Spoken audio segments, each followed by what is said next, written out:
तो दोस्तों आज मैं एक्सप्लेन करने वाला हूँ नेटफ्लिक्स के ऊपर रिसेंटली रिलीज करी गई एक बहुत बढ़िया फिलिपिनो हॉरर फिल्म को, जिसका नाम है लिलिम।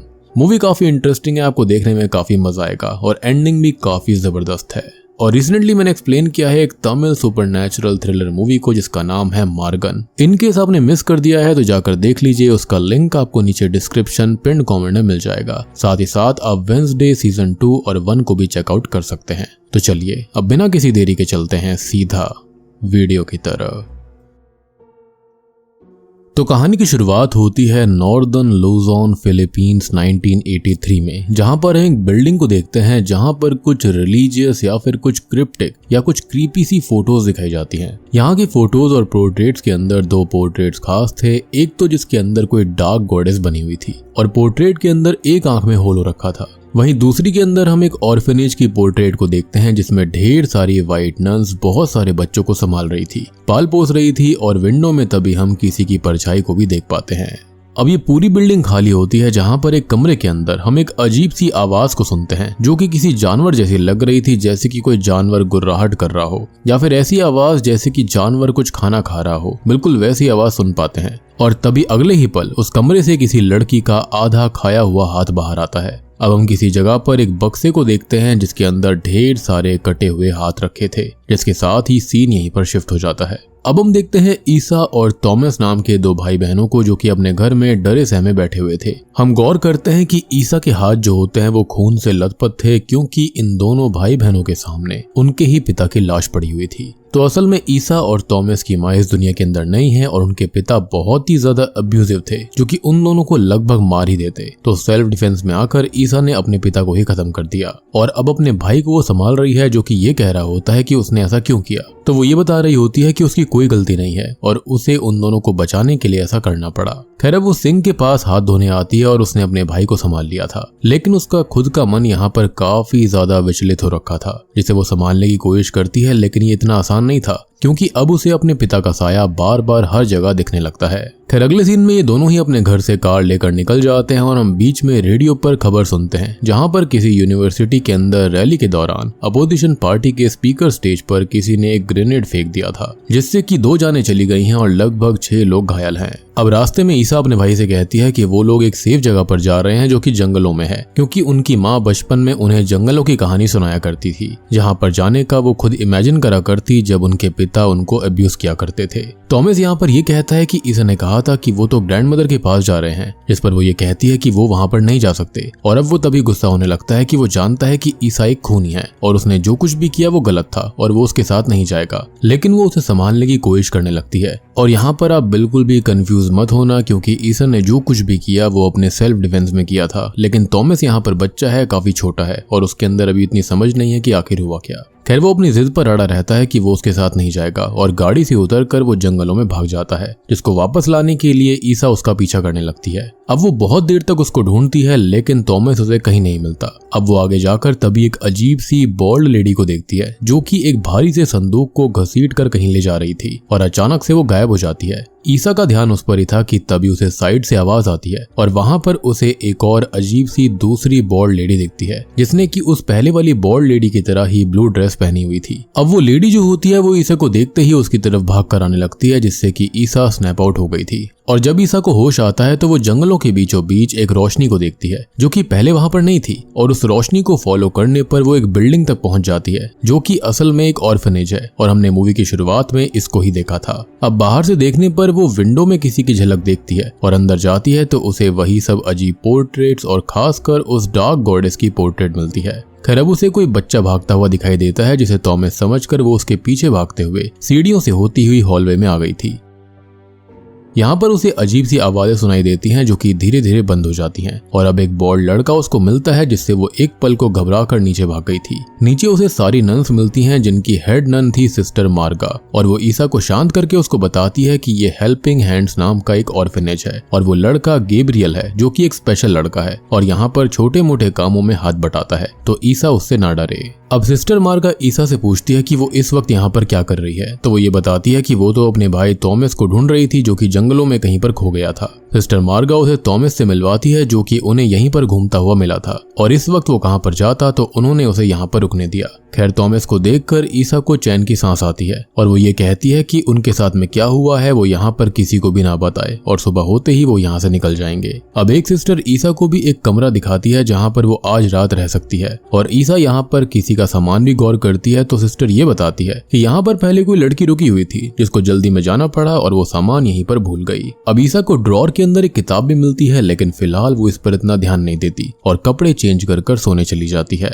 मीनवाइल थॉमस जो होता है वो सीलिंग पर एक बड़े से होल को देखता है और डर कर प्रे करने लगता है, जिससे कि वहां पर मौजूद एक लड़का उससे ये पूछता है कि वो कर क्या रहा है। तो वो प्रेइंग के बारे में बताता है तो शॉकिंगली उस लड़के को प्रे क्या होती है इसके बारे में पता तक नहीं था। वो ये बताता है कि यहाँ पर कोई भी प्रे नहीं होती और सब यहाँ पर अच्छे से रहते हैं और कुछ बच्चे अडॉप्ट भी हो जाते हैं जिसका दोस्त पैट्रिक रिसेंटली ही अडॉप्ट हो गया है। तभी हम एक और चीज गौर करते हैं कि सभी लड़के यहाँ पर बॉल्ड हैं यानी कि गंजे हैं और थॉमस के सोने के बाद हम एक क्रीपी मॉन्स्टर को उसी सीलिंग वाले होल से झांकता हुआ भी नोटिस करते हैं।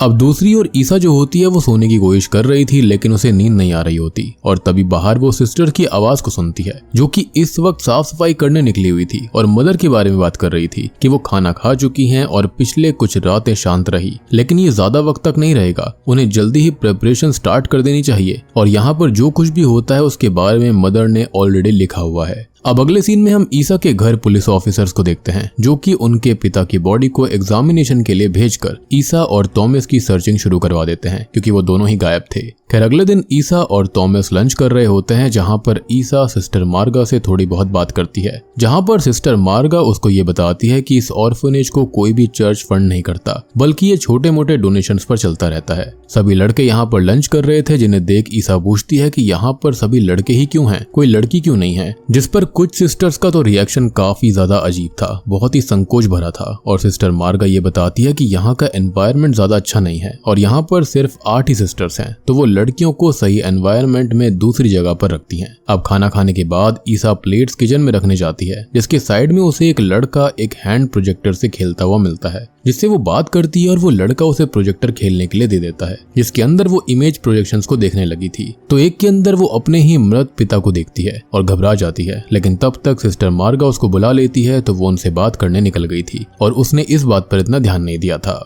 अब सिस्टर मार्गा से बात करते हुए वो उनको शुक्रिया अदा करती है, साथ ही साथ ये कहती है कि अगले कुछ वक्त तक वो यहाँ पर रुकना चाहेगी और वो अभी सही स्थिति में नहीं है तो वो ये चाहती है कि थॉमस को भी कोई अडॉप्ट कर ले, जिससे कि वो दूर तो नहीं होना चाहती लेकिन वो अभी उसे संभालने की हालत में भी नहीं है। इस पर सिस्टर मार्गा कहती है कि वो जब तक चाहे यहाँ पर रुक सकती है और उसके जाने के बाद वो थॉमस को अच्छे से संभाल लेगी। और तभी हम सिस्टर हेलेना को देख पाते हैं जो कि अजीब तरह से हर वक्त ईसा को घूरे जा रही थी। अब अगले सीन में ईसा को सिस्टर त्रिनिंग ऑर्फनेज घुमा रही होती है और ईसा उस हॉलवे के रूम के बारे में बात करती है तो सिस्टर त्रिनिंग बताती है कि ये मदर मेरा सॉल का रूम है जो कि यहाँ की ओल्डेस्ट मेंबर है और जब तक कोई ओकेजन या फिर काउंसिल मीटिंग नहीं होती तब तक उन्हें कोई भी परेशान नहीं करता और वो अपने ही रूम में हर वक्त रहती हैं, बाहर नहीं आती और ईसा भूल कर भी उनके रूम में ना जाए।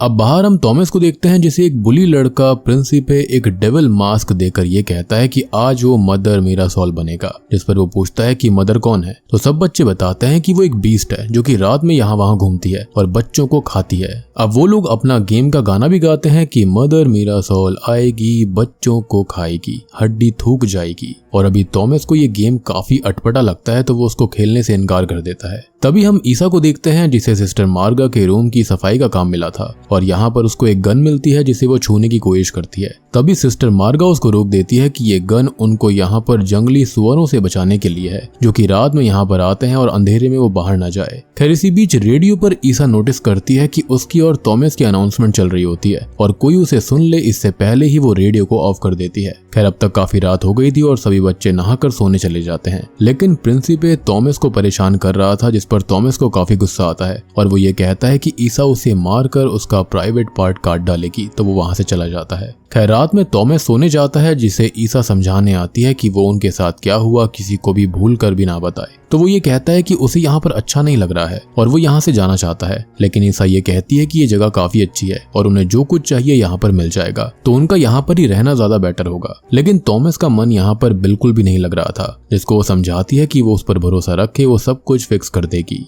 अब ईसा अपने रूम में सोने आ जाती है लेकिन उसे उसके पिता के हॉन्टेड वाले विजन्स बार बार डरा रहे थे अब अगले दिन सभी बच्चे लंच को जा रहे होते हैं और थॉमस पीछे रहकर एक रूम में झांकता है तो उसे हेलेना कपड़े चेंज करते हुए दिखाई देती है, जिसने ब्लू ड्रेस पहनी हुई थी। और यहाँ पर नोट करने वाली बात यह थी कि वो भी बॉल्ड होती है, जो कि थॉमस को देख लेती है और उसको एक अजीब सी मुस्कुराहट देने लगती है।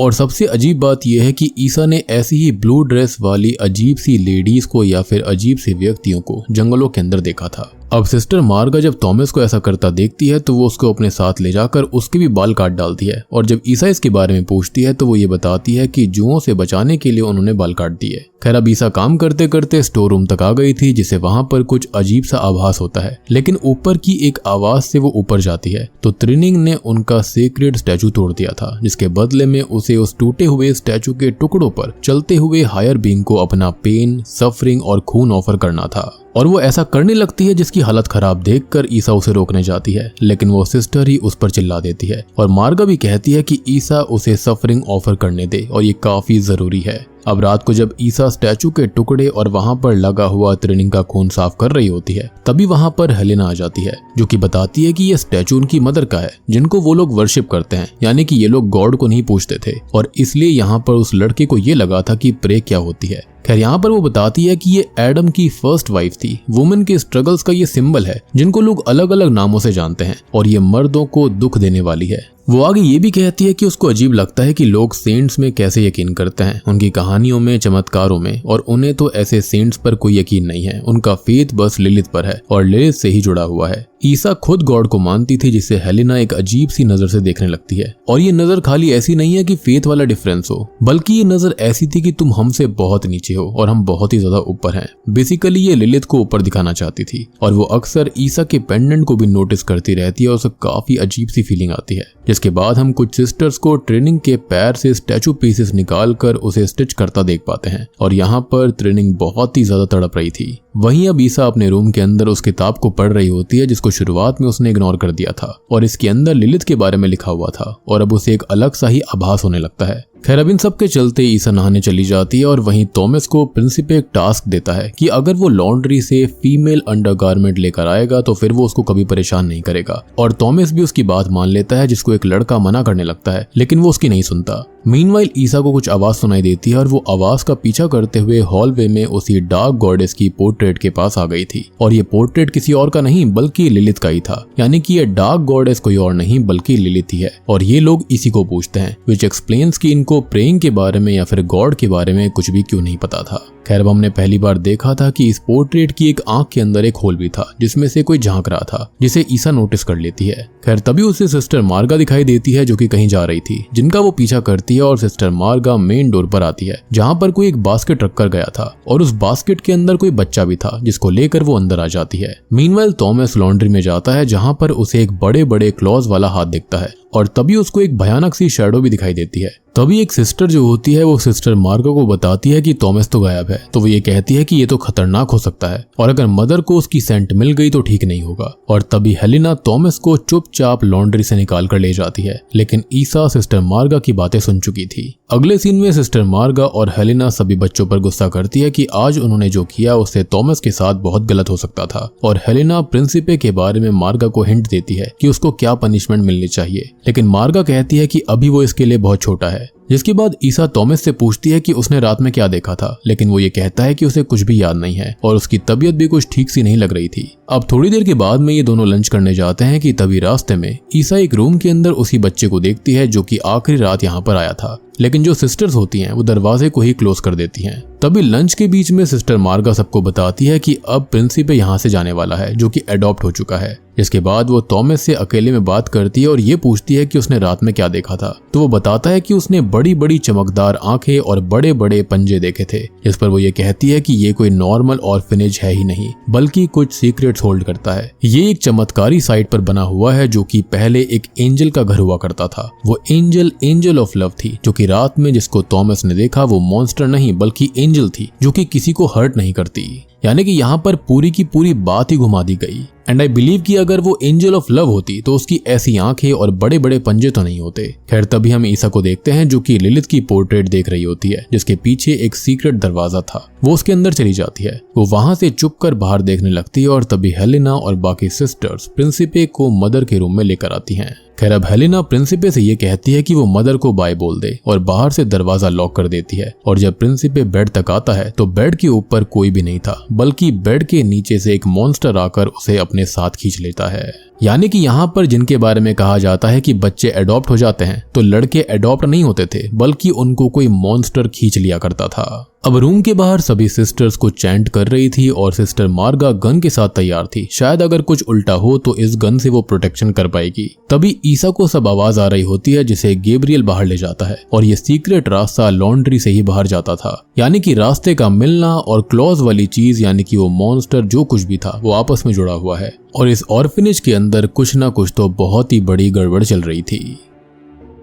खैर अब ईसा गैब्रियल से पूछने लगती है कि यहाँ पर हो क्या रहा है, तो वो बोल तो सकता नहीं था, लेकिन इशारा करता है कि ईसा शांत रहे और नीचे जमीन को भी पॉइंट करके डर कर भाग जाता है। अगले दिन ईसा थॉमस से बात करती है कि उन्हें यहाँ से जाना होगा, ये जगह ठीक नहीं है, और वो उसको बता देती है कि वो यहाँ पर उसे छोड़कर जाने वाली थी ताकि उसका फ्यूचर अच्छा हो। लेकिन अब वो ऐसा नहीं करेगी और उसे ऐसा फील भी नहीं होता। और थॉमस भी उससे ये कहता है कि फादर ईसा को हर्ट करते थे, लेकिन वो उसकी हेल्प नहीं कर पाया क्योंकि वो कमजोर है। और ऐसे ही ये दोनों भाई बहन अपने बिखरे हुए बॉन्ड को ठीक कर लेते हैं। खैर इतने में ही सिस्टर मार्गा ईसा को बुलाती है और उसको ये बताती है कि थॉमस को एक फैमिली अडॉप्ट करना चाहती है, लेकिन ईसा कहती है कि अब वो यहाँ से जा रही है। जिस पर सिस्टर मार्गा कहती है कि वो जानती है कि ईसा की क्या कंडीशन है। और तभी वो उसको एक पुरानी फोटो दिखाती है जिसके अंदर उनकी प्रीवियस मदर सुपीरियर एस्थर की फोटो थी, जो कि अचानक यहाँ से चली गई क्योंकि उनको एक इन्फेंट पर तरस आ गया था। और वो इन्फेंट जो थी वो भी अनाथ थी, जिसका पूरा नाम है ईसाबेल। और ईसाबेल यहाँ पर ऐसी पहली थी जिसने गॉड की शपथ ली थी, मतलब कि ईसा एस्थर की ही अडॉप्टेड बेटी है। और यहाँ पर सिस्टर मार्गा तभी अपना सर खोलकर अपनी और यहाँ पर मौजूद सभी सिस्टर्स की आइडेंटिटी को रिवील करती है। वो बताते हैं कि वो हैं लिलिम, यानी कि लिलिथ की सर्वेंट्स।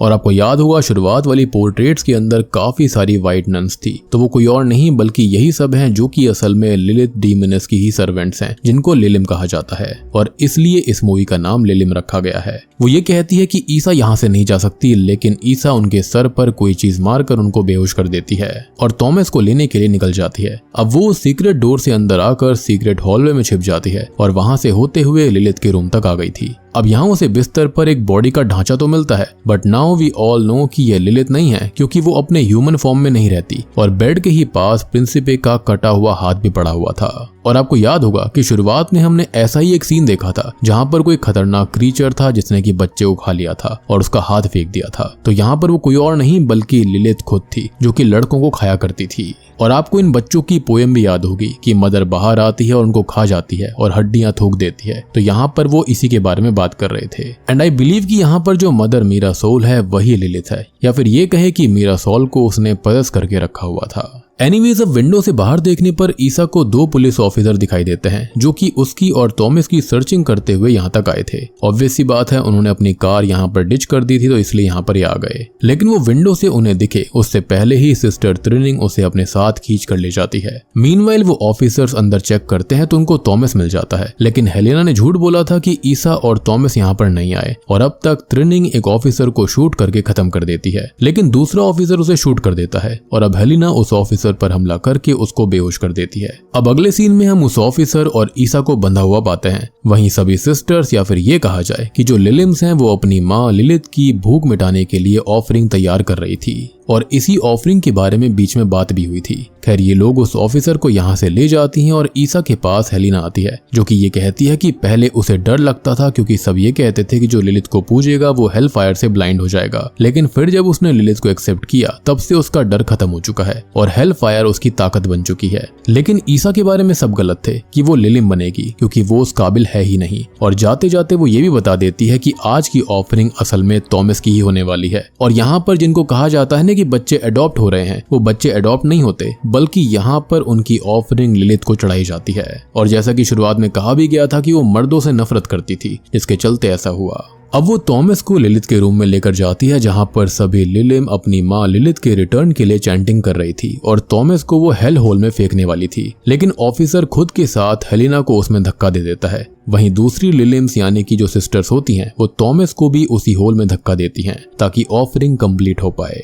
मीनवाइल गैब्रियल ईसा को आजाद करता है और ये लोग और बच्चों को और थॉमस को बचाने के लिए जाने लगते हैं, जिन्हें सिस्टर मार्गा मिलती है जो कि ये कहती है कि ये सब लिलिथ के प्लान का हिस्सा है और जो उसने लिखा है वो होकर रहेगा। फोर्थ सील ओपन हो चुकी है और लिलिथ अपने ग्रैंड फॉर्म के साथ दुनिया पर रूल करने आएगी और इतना कहकर वो खुद को ही शूट कर लेती है, यानी कि उसने खुद को ही सैक्रिफाइस कर दिया था। ईसा थॉमस को बचाने जाने लगती है और हम थॉमस को ही देखते हैं जो कि उस हेल होल के अंदर था, जो कि असल में लिलिथ का ही घर है और ज्यादा गहरा नहीं है, लेकिन बस वो यहाँ पर अंधेरे में रहती है। अब वो हेलिना को खा जाती है और हेलिना उसको प्रेस करते हुए गॉड्स को कर्स कर रही थी जो कि उन्हें भूल गए हैं, और अब लिलिथ उस ऑफिसर को भी खा जाती है, लेकिन थॉमस वहीं पर छुपा हुआ था। खैर अब तक ईसा ऊपर वाले रूम में आती है जहाँ पर सभी लिलिम उसे देखकर वहां से चुपचाप बाहर चली जाती हैं और ईसा अब उस होल के अंदर चली गई थी, यानी कि यहाँ पर कुछ तो वियर्ड हो रहा था। खैर वहां पर उसे लिलिथ दिखाई देती है, लेकिन साइड में छुपा हुआ थॉमस भी मिल जाता है, जिसे लेकर वो बाहर आने लगती है, लेकिन लिलिथ उसको बाइट कर चुकी थी, बट फिर भी वो दोनों उससे बचकर बाहर आ जाते हैं। और जब वो बाहर आती है तो वहां पर पड़ी हुई गन से थॉमस उसे शूट कर देता है, तो वो वापस से होल में गिर पड़ती है। खैर अब वो दोनों यहाँ से जाने लगते हैं, लेकिन थॉमस ये कहता है कि उन्हें सबको बचाना चाहिए, तो ईसा उसे नीचे छोड़कर सभी बच्चों को लेने ऊपर जाती है, लेकिन तभी एक जोर की आवाज आती है और सभी बच्चे चिल्लाने लगते हैं। थॉमस जाकर देखता है तो वहां पर एक बहुत ही खौफनाक नजारा उसको नजर आता है। खुद ईसा ने ही एक बच्चे को मार डाला था, जिसको देखकर वो डर के मारे भाग जाता है और अब सभी लिलिम ईसा को एक बच्ची ऑफर करते हैं और वो हंसते हुए ये ऑफरिंग एक्सेप्ट कर चुकी थी। और दोस्तों अब यहाँ पर खुलते हैं इस मूवी के असली पत्ते। तो अगर आपको यहाँ पर कुछ समझ में नहीं आया होगा तो मैं बताना चाहूंगा कि ईसा असल में चोजन बाय गॉड थी, लेकिन सेम टाइम पर लिलिथ ने भी उसको अपने लिए चूज कर लिया था वेसल की तरह, और वो उसकी बॉडी ले लेगी जो कि वो ले भी चुकी है। लेकिन एस्थर ने ईसा को बचाने के लिए उसे यहाँ से अपने साथ निकाल लिया था और उसके साथ एक नई जिंदगी शुरू कर दी। और मैं आपको बताना चाहूंगा कि यहाँ पर शुरुआत में उनके पिता की पत्नी का नाम एस्थर ही था। सो व्हाट आई बिलीव कि एस्थर ने इजाबेल को यानी कि ईसा को यहाँ से निकाल लिया था, उसे अडॉप्ट कर लिया था, फिर यहाँ पर इनके पिता से शादी भी कर ली थी। एंड आई बिलीव कि जो थॉमस था ना वो इनका बायोलॉजिकल बेटा होगा, लेकिन ईसा यहाँ पर इनकी अडॉप्टेड बेटी थी, विच एक्सप्लेन्स कि यहाँ पर वो उसके ऊपर इतना अब्यूज क्यों किया करता था। अब यहाँ पर वो गॉड की चोजन वन थी, वो चाहती तो यहाँ पर लिलिथ को खत्म कर सकती थी, लेकिन यहाँ पर प्लान पूरा उल्टा पड़ गया था क्योंकि एस्थर यहाँ पर उसे कुछ भी बताने के लिए थी नहीं। एंड आई बिलीव कि अगर वो कोई डायरी वगैरह छोड़ जाती तो शायद से ईसा यहाँ पर कुछ कर सकती थी, लेकिन लिलिथ यहाँ पर एक कदम आगे निकली। उसका जो पुराना शरीर था वो खराब हो चुका था, जिसके चलते उसको एक नया वेसल चाहिए था, यानी कि मीरासोल वाला। तो उसने यहाँ पर इजाबेल को बाइट कर लिया, जिसके बाद उसको पोजेशन हो चुका था और लिलिथ ने जो लिख दिया था वही होना था। और ईसा यहाँ पर आई और फाइनली अब वो लिलिथ बन चुकी है। और वो ऑर्फिनेज की पोर्ट्रेट याद है जिसके अंदर एक शैडो थी, तो वो असल में ईसा खुद ही थी, जिसका लिलिथ बनने वाला उसका जन्म पहले से ही तय कर दिया गया था, जो अब यहाँ पर अब बहुत ज्यादा पावरफुल, बहुत ज्यादा डार्क और ready to rule the world हो चुकी है, यानी कि अब वो फाइनल लिलिथ बन चुकी थी। और बूम, इसी के साथ में लिलिम मूवी यहीं पर खत्म हो जाती है। तो दोस्तों ये थी लिलिम फिल्म की कहानी। अब आपको याद होगा कि जंगल के अंदर ब्लू ड्रेस के अंदर इसने दो बॉल्ड लेडीज को देखा था, यानी कि इजाबेल ने, तो वो कोई और नहीं बल्कि लिलिम सी होंगी जिनको उसने देखा, यानी कि यही व्हाइट नन। बाकी हॉलवे के अंदर वो जो सीक्रेट रूम था जहां पर मदर मीरासोल रहा करती थी वही लिलिथ थी, यानी कि मदर मीरासोल रही होगी पहले, जो कि बिल्कुल इजाबेल की तरह ही होगी, जिसको लिलिथ ने पजेस कर लिया होगा। और अब लिलिथ को यहाँ पर नया फॉर्म मिल चुका है, नया शरीर मिल चुका है, जो कि खुद इजाबेल का है, जो कि अब काफी ज्यादा शक्तिशाली हो चुकी है। और इस ऑर्फिनेज के अंदर लड़के जो आते हैं उनको यहाँ सैक्रिफाइस करा जाता है। और बात रही लड़कियों के बारे में, तो जो लड़कियां यहाँ पर आज्ञाकारी होती हैं, थोड़ी बहुत शक्तिशाली होती हैं, तो उनको यहाँ पर लिलिम बनने का ऑफर दिया जाता है, जैसे कि यहाँ पर इजाबेल के साथ में स्टार्टिंग में होना था, लेकिन उसको तो लिलिथ ने खुद ही चुन लिया था, जिसके चलते लिलिथ ने उसका शरीर ले लिया। और बाकी सारी चीजें मैंने आपको यहाँ पर समझा ही दी हैं, एस्थर के बारे में, एडॉप्शन के बारे में, सब कुछ आपको बता दिया है। तो उम्मीद करता हूँ कि आपको ये फिल्म पसंद आई होगी, समझ में आ गई होगी। इनकेस अगर आप इस फिल्म को देखना चाहते हैं तो नेटफ्लिक्स के ऊपर जाकर देख सकते हैं। और रिसेंटली मैंने एक्सप्लेन किया है एक बहुत ही बढ़िया तमिल सुपरनैचुरल थ्रिलर फिल्म को, जिसका नाम है मार्गन। अगर आपने मिस कर दिया जाकर देख लेना, काफी बढ़िया कॉन्सेप्ट है उसका। उस वीडियो का लिंक आपको नीचे डिस्क्रिप्शन, पिन कमेंट दोनों में मिल जाएगा। तो मैं आप सबको मिलता हूँ अगली वीडियो के साथ में, तब तक के लिए